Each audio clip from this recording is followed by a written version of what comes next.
Als het interview met Hardy Fox, de manager van de Residents, is afgelopen, zeg ik dat met name de muziek op een Amerikaanse componistenserie me doet denken aan speeldozen.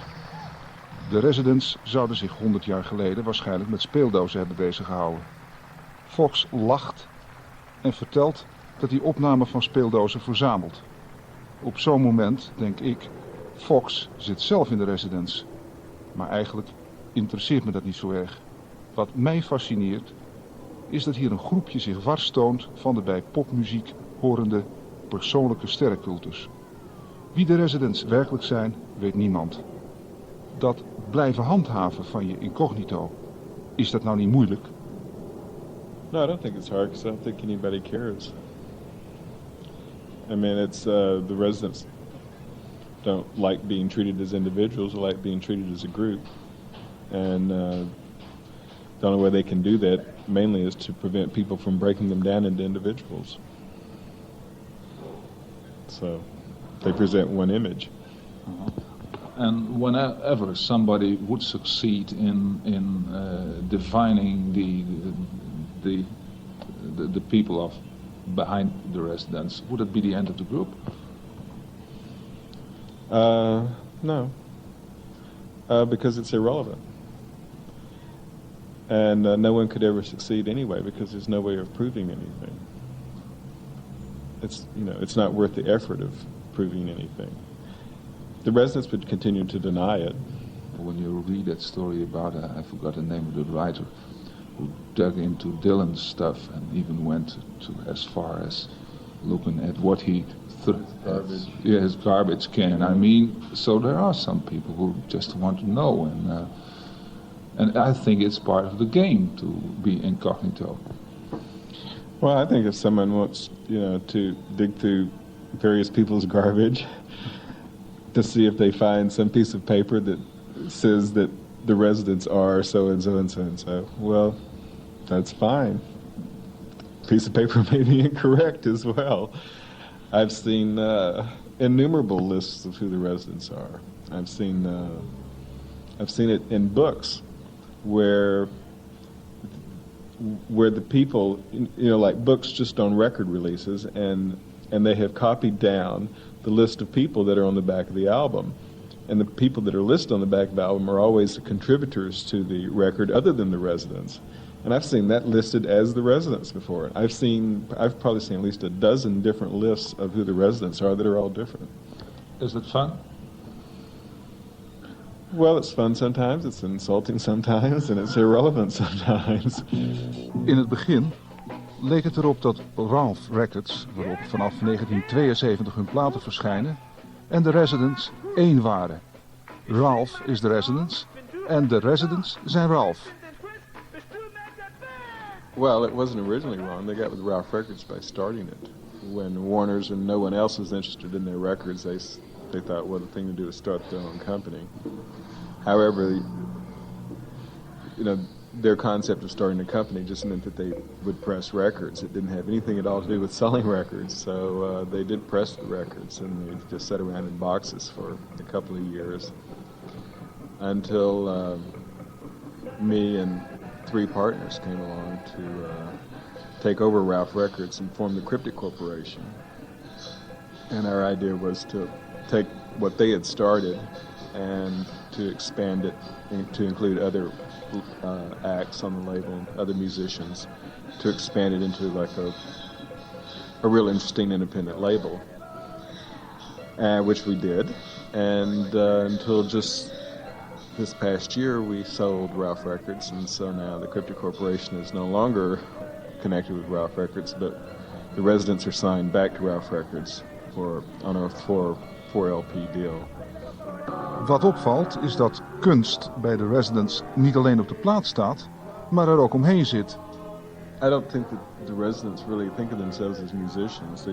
They think of themselves more as people with ideas, and so anything they do just becomes an attempt at realizing some idea, and it doesn't matter what the medium is, or whether they're even the people that do it. They feel totally justified of getting someone else to do entirely something for them. They feel like they could do a Residents album without ever playing a note on it, as long as it realizes the idea, and the idea included the fact that they would not play on it. So it's more of a, they're more theorists or philosophers in some ways about the art. So it's more, I suppose, more traditional art role than like a musician who is more like a craftsman, who has a skill level and can spread the sheet music out and play their notes. I mean, the Residents aren't into that at all. De combinaties in de Amerikaanse componistenserie George Gershwin gekoppeld aan James Brown en John Philip Sousa gekoppeld aan Hank Williams komen bij mij satirisch over. Well, I don't know if it's satirical so much as that the Residents work in terms of contrast quite often as much as in a complementary way. Complementary can mean opposite, like complementary colors are opposite. So they think that the two composers it can highlight each one by making them so different rather than sort of having it blend. From a record point of view, a lot of people say, well, I only like this side and I don't like that side, and that's a problem you run into. But the Residents feel like if you like this side and you don't like that side, well, then your responsibility is to learn to like this side, because there's no reason why you can't like this side if you like this side. So they don't feel like it's their responsibility to try to make a record that everybody likes to begin with. So it's they do a lot more of setting the composers against each other, but they're usually related. James Brown and George Gershwin are both blues people. It's two totally different styles of it. One's like Southern rhythm and blues, really emotional. The other one is like urban jazz blues, like New York, with Gershwin's things. But Gershwin was still very much interested in blues, and it's still there. So they felt like there was a connection there, and they feel like there's a connection with Hank Williams and John Philip Sousa. But the connection is a little bit more oblique because they feel like their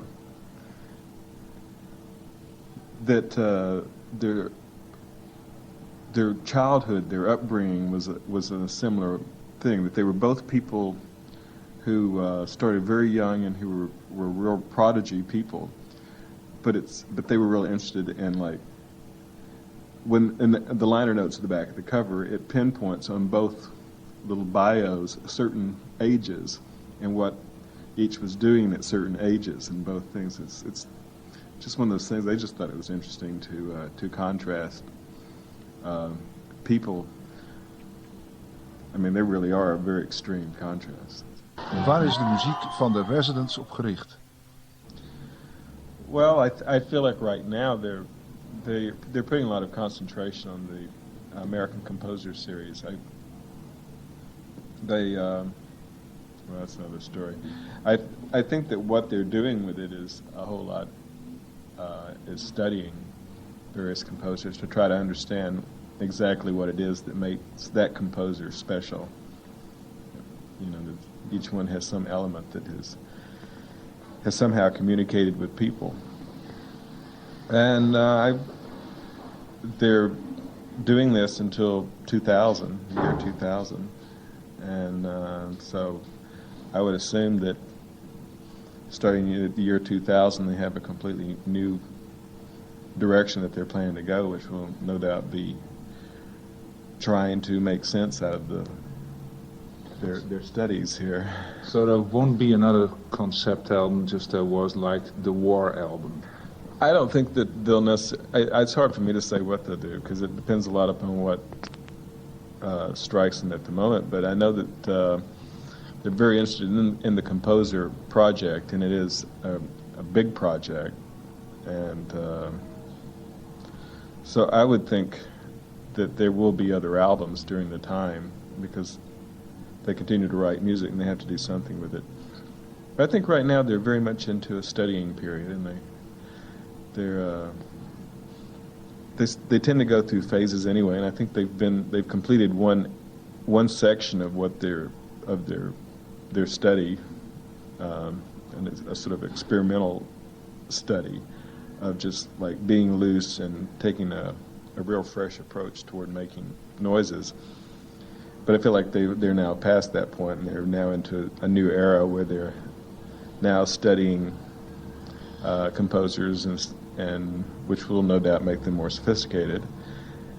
And then I think that the third section will be them actually doing what they're going to do.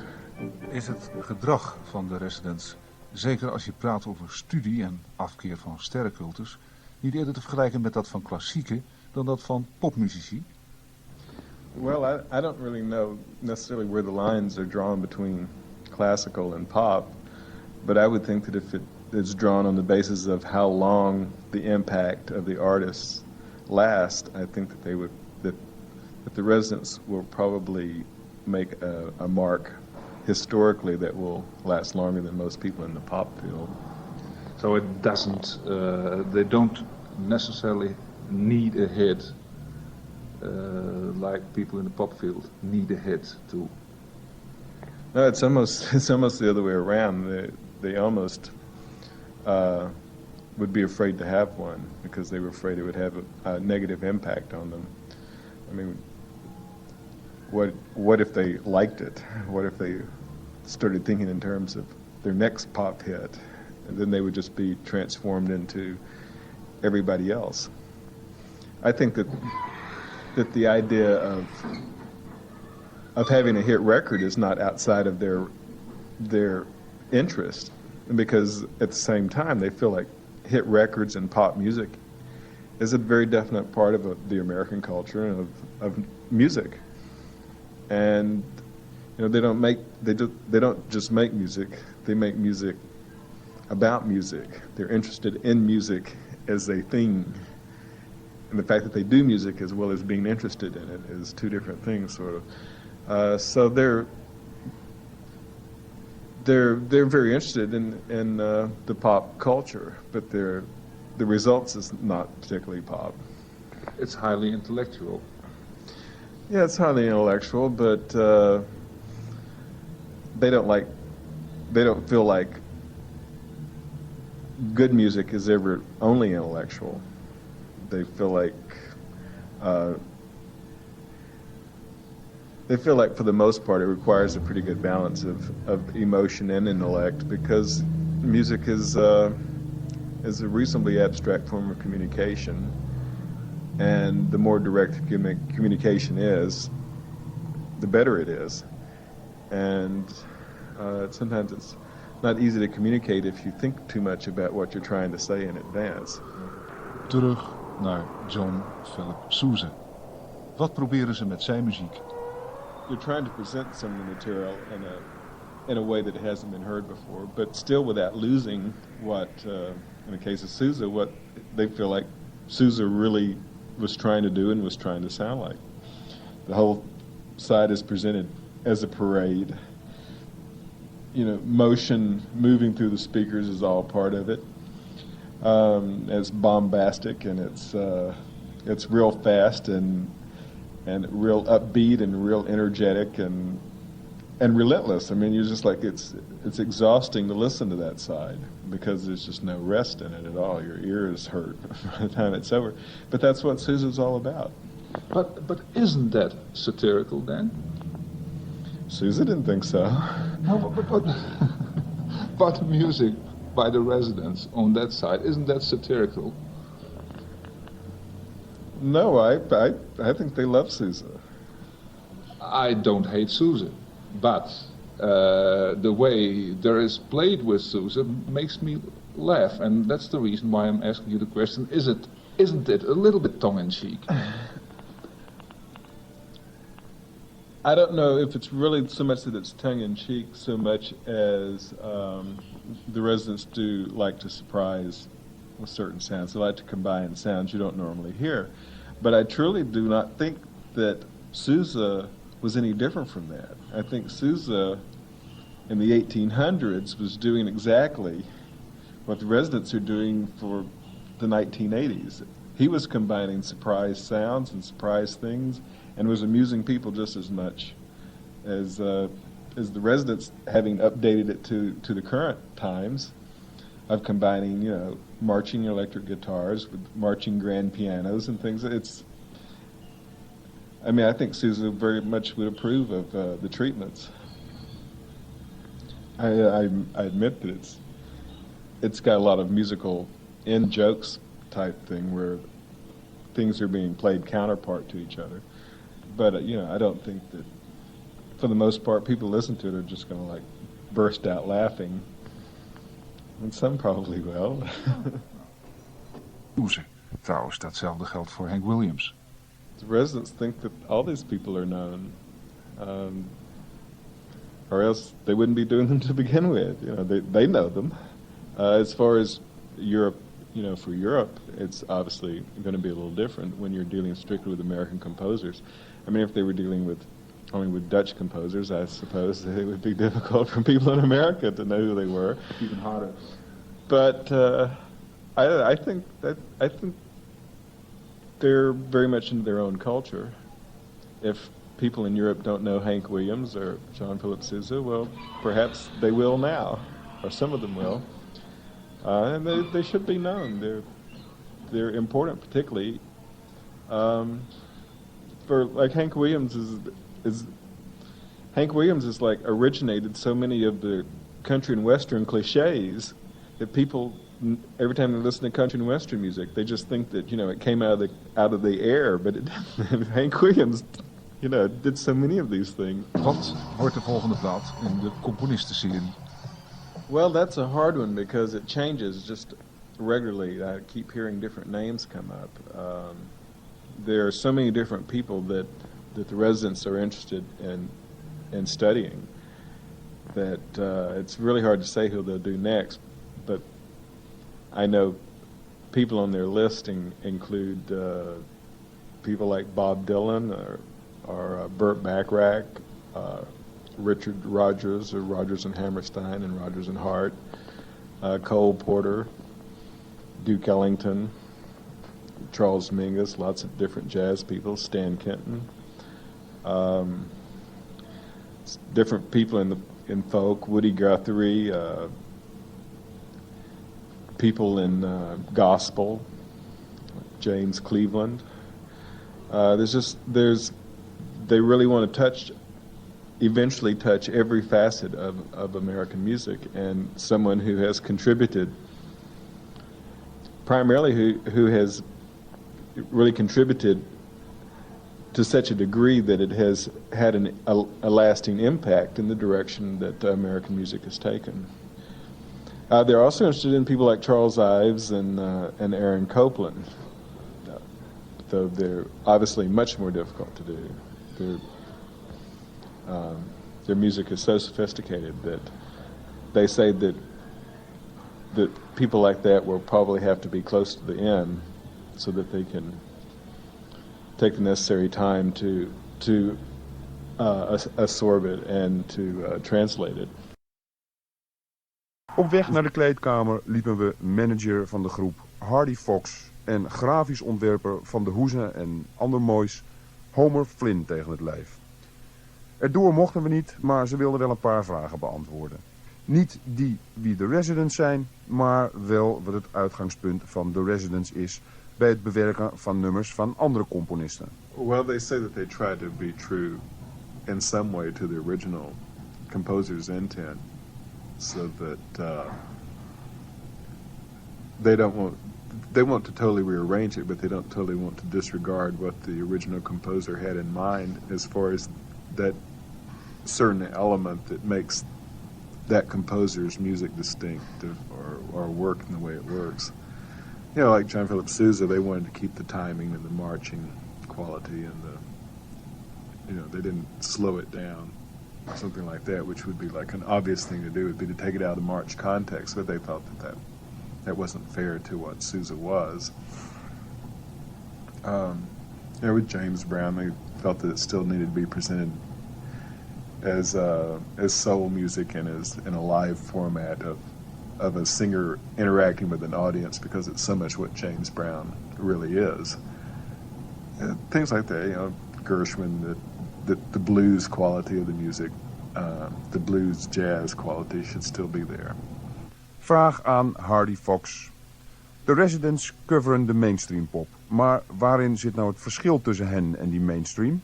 If we took individual artists, like the very most popular, most mainstream artists that there are, you know, if you took Michael Jackson or Prince or Bruce Springsteen or Madonna, if each one just lived on an island all by themselves, they would still be interested in music and they would still make music. But none of them would sound alike at all. They would all each be totally different from each other. And they're different now in a lot of ways, but they're still lining up somewhat culturally with the music. And I think that the Residents are very much that way. The Residents are actually more distinctive than the mainstream. So I feel like if you had a situation where every person that worked in music actually worked isolated from all the other people working in music, we would have a very rich variety of music, and it would probably be very interesting. Although at the same time, to give credit to these people that I've named, especially to someone like Prince or Michael Jackson even, I feel like in both cases, those two people are perhaps making music very similar to what they would actually do on the island. Bruce Springsteen, I mean, he's fantastic at what he does, but he's so heavily dependent upon 50s and 60s music that I don't feel like if he was on the desert island that he is doing what he would do.